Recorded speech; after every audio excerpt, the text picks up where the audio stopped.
헌법의 의미. 헌법 기관들 중에서 국민의 대표 기관으로서 국민의 정치적 의사를 결정하는 국회와 행정을 통할하며 국가를 대표하는 대통령의 소재지가 어디인가 하는 것은 수도를 결정하는 데 있어서 특히 결정적인 요소가 된다. 대통령은 국가 원수로서 국가를 상징하고 정부의 수반으로서 국가 운용의 최고 통치권자이며 의회는 주권자인 국민이 선출한 대표들로 구성된 대의기관으로서 오늘날의 간접민주주의 통치구조 하에서 주권자의 의사를 대변하고 중요한 국가 의사를 결정하는 중추적 역할을 담당하므로 이들 두 개의 국가기관은 국가 권력의 중심에 있고 국가의 존재와 특성을 외부적으로 표현하는 중심이 되기 때문이다. 대통령과 국회의 소재지는 수도를 결정하는 기준이 되지만 사법권이 행사되는 장소, 국무총리의 소재는 수도를 결정하는 기준이 아니다. 헌법 해석과 헌법관.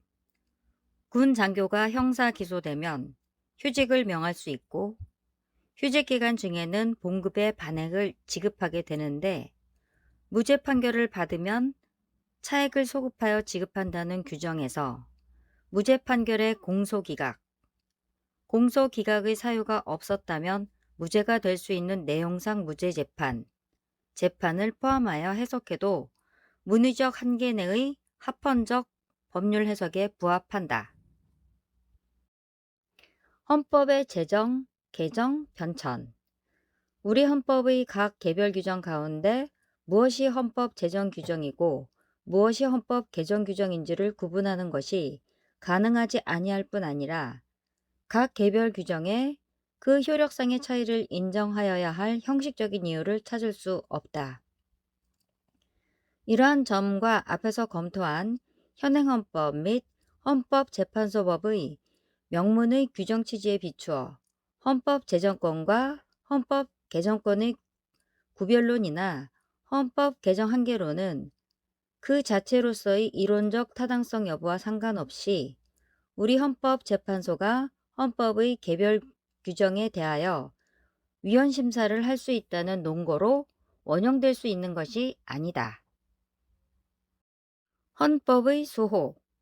저항권은 공권력의 행사에 대한 실력적 저항이어서 본질상 질서 교란의 위험이 수반되므로 저항권의 행사에는 개별 헌법 조항에 대한 단순한 위반이 아닌 민주적 기본 질서라는 전체적 질서에 대한 중대한 침해가 있거나 이를 파괴하려는 시도가 있어야 하고 이미 유효한 구제수단이 남아있지 않아야 하는 보충성의 요건이 적용된다.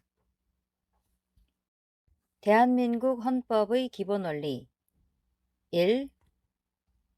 의료사고 피해 구제 및 의료분쟁 조정 등에 관한 법률 제47조 제2항 후단 중 그 금액 부분이 헌법에 합치되지 아니한다.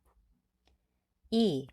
의료사고 피해 구제 및 의료분쟁 조정 등에 관한 법률 제47조 제2항 전단 같은 항 후단 중 납부 방법 및 관리 등 부분, 의료사고 피해 구제 및 의료분쟁 조정 등에 관한 법률 제47조 제4항은 각 헌법에 위반되지 아니한다. 보건의료기관 개설자에 대한 대불비용 부담금 부과 사건. 이 사건 위임 조항 중 그 금액 부분 헌법 불합치. 다음과 같은 이유에서 이 사건 위임 조항 중 그 금액 부분은 포괄 위임 금지 원칙에 위배된다. 선례는 보건의료기관 개설자들의 추가로 징수할 대불비용 부담금은 결손을 보충하는 정도에 불과하여 대불비용 부담금을 정기적 장기적으로 징수할 가능성이 없다고 보았다. 일단 대불비용으로 적립된 금액은 결손이 발생하지 않는 한 어느 정도 수준으로 유지될 것이며 그 후의 추가적인 부담은 대불이 필요한 손해배상금의 총액이 증가하는 정도와 결손이 발생하는 정도를 고려하여 정해질 것임을 예측할 수 있다고 보았다. 그런데 의료사고 피해자의 손해배상금 대불 청구가 점차 증가하였고 대불금 구상 실적은 극히 저조하여 적립된 재원은 빠르게 고갈되었다. 이에 따라 선례의 예측과는 달리 대불 비용 부담금의 추가 징수가 여러 차례 반복되었다.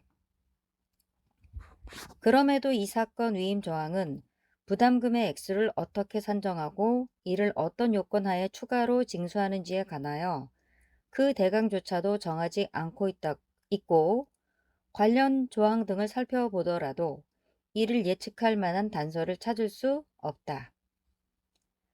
반복적인 부담금 추가 징수가 예상되는 상황임에도 대불비용 부담금이 부담금 관리기본법의 규율 대상에서 제외되는 등 입법자의 관여가 배제되어 있다는 점도 문제가 있다. 입법자로서는 대불비용 부담 금액 산정의 중요한 고려 요소가 무엇인지를 이 사건 위임 조항에 명시하는 방식으로 구체화하는 것이 가능하다. 또한 어떤 요건 하에 추가로 대불비용 부담금을 부과할 수 있는지에 관하여는 법률로 정하기 어려운 것이 아니다. 노인 장기 요양 급여 비용의 구체적인 산정 방법 등에 관하여 필요한 사항을 보건복지부령에 정하도록 위임한 노인 장기 요양보험법 제39조 제3항은 법률 유보 원칙 및 포괄 위임 금지 원칙에 위배되지 아니하므로 헌법에 위반되지 않는다. 한전이 정한 전기료 누진제는 헌법에 위반되지 않는다. 전기요금의 결정에 관한 내용을 반드시 입법자가 스스로 규율해야 하는 부분이라고 보기 어려우므로 심판 대상 조항은 의회 유보 원칙에 위반되지 아니한다. 하위 법령에서는 전기의 보편적 공급과 전기 사용자의 보호, 물가의 안정이라는 공익을 고려하여 전기요금의 산정 원칙이나 산정 방법 등을 정할 것이라고 충분히 예측할 수 있다. 따라서 심판 대상 조항은 포괄 위임 금지 원칙에 위반되지 아니한다. 1945년 8월 9일 이후 성립된 거래를 전부 무효로 한 제조선 미국 육군사령부 군정청 법령 제2호 제4조 본문과 1945년 8월 9일 이후 일본 국민이 소유하거나 관리하는 재산을 1945년 9월 25일자로 전부 미 군정청이 취득하도록 정한 제조선 미국 육군사령부 군정청 법령 제33호 제2조 전단 중 일본 국민에 관한 부분은 진정 소급 입법이지만 헌법 제13조 제2항에 반하지 않는다.